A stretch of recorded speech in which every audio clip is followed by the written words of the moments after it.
Hello guys, നമ്മളിന്നൊരു അടിപൊളി മാങ്ങച്ചാർ ഉണ്ടാക്കാം. അപ്പോൾ നമ്മൾ മാങ്ങച്ചാർ ഉണ്ടാക്കാനായിട്ട് എടുത്തിരിക്കുന്ന മാങ്ങ മുട്ടിക്കുടിയൻ മാങ്ങ അല്ലെങ്കിൽ നീരുറ്റിക്കുടിയൻ മാങ്ങ എന്നൊക്കെ പറയുന്ന മാങ്ങയാണ്.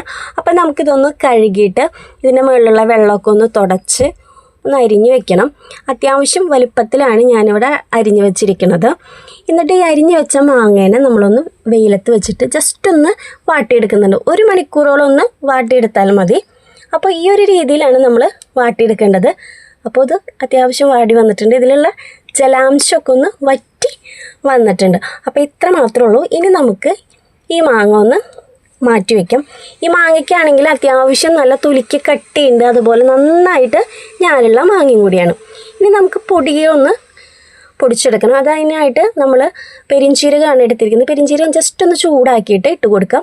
പിന്നെ അതുപോലെ ഇത്ര വലിപ്പത്തിലുള്ളൊരു കായ എടുക്കാം. പിന്നെ ഉലുവായും കടുകുമാണ് എടുത്തിരിക്കുന്നത്. അത് ഒരു ടീസ്പൂണോളം എടുത്തിട്ടുള്ളൂ.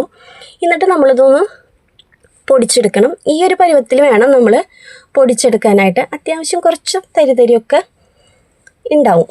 അപ്പോൾ ഈ ഒരു രീതിയിൽ നമ്മളൊന്ന് പൊടിച്ച് മാറ്റി വയ്ക്കാം. ഇനി നമുക്ക് മാങ്ങയിലോട്ട് ഈ പൊടിയൊന്ന് ചേർത്ത് കൊടുക്കണം.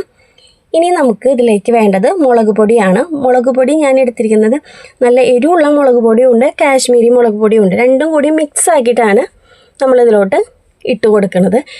നമ്മുടെ ഇഷ്ടത്തിനനുസരിച്ച് എരിവ് കൂട്ടുകയും കുറയ്ക്കുകയും ഒക്കെ ചെയ്യാം കേട്ടോ. ഇനി നമുക്ക് ഇതിലേക്ക് വേണ്ടത് ഉപ്പാണ്. ആവശ്യത്തിനുള്ള ഉപ്പ് നമുക്ക് ഇട്ട് കൊടുക്കാം. എന്നിട്ട് നമുക്കിതൊന്ന് നന്നായിട്ടൊന്ന് മിക്സ് ചെയ്ത് കൊടുക്കാം. ഇനി നമുക്ക് അവസാനമായിട്ട് ഇതിലോട്ട് ചേർത്ത് കൊടുക്കേണ്ടത് നല്ലെണ്ണയാണ്. നല്ലെണ്ണ നന്നായിട്ടൊന്ന് ചൂടാറിയതിന് ശേഷമാണ് നമ്മളിതിലോട്ട് ഒഴിച്ചു കൊടുക്കുന്നത്. ഒട്ടും ചൂട് പാടില്ല കേട്ടോ എണ്ണ ഒഴിക്കുമ്പോൾ.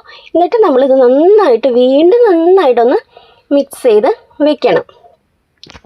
അപ്പോൾ എണ്ണ അത്യാവശ്യം നന്നായിട്ട് വേണം, എന്നാലാണ് നമ്മുടെ മാങ്ങയൊക്കെ കേടുകൂടാതെ ഇരിക്കുള്ളൂ. അപ്പോൾ ഇപ്പോൾ നമ്മുടെ അച്ചാർ ഇവിടെ റെഡി ആയിട്ടുണ്ട്. ഈ അച്ചാർ ഫ്രിഡ്ജിലൊന്നും വെക്കേണ്ട ആവശ്യമില്ല. സാധാ ടെമ്പറേച്ചറിൽ നമ്മുടെ വീട്ടിലൊരു കണ്ടെയ്നറിലാക്കിയിട്ട് വെച്ചാൽ മതി. പിന്നെ ഈ മാങ്ങയെ പറ്റി പറയുന്നത് നല്ല ടേസ്റ്റാണ് ഈ അച്ചാർ. ഈ ഒരു രീതിയിൽ അച്ചാർ ഉണ്ടാക്കി നോക്കൂ, എല്ലാവർക്കും ഒത്തിരി ഇഷ്ടമാവും. പിന്നെ ഒത്തിരി നാൾ കേടുകൂടാതെയും കൂടി ഇരിക്കും.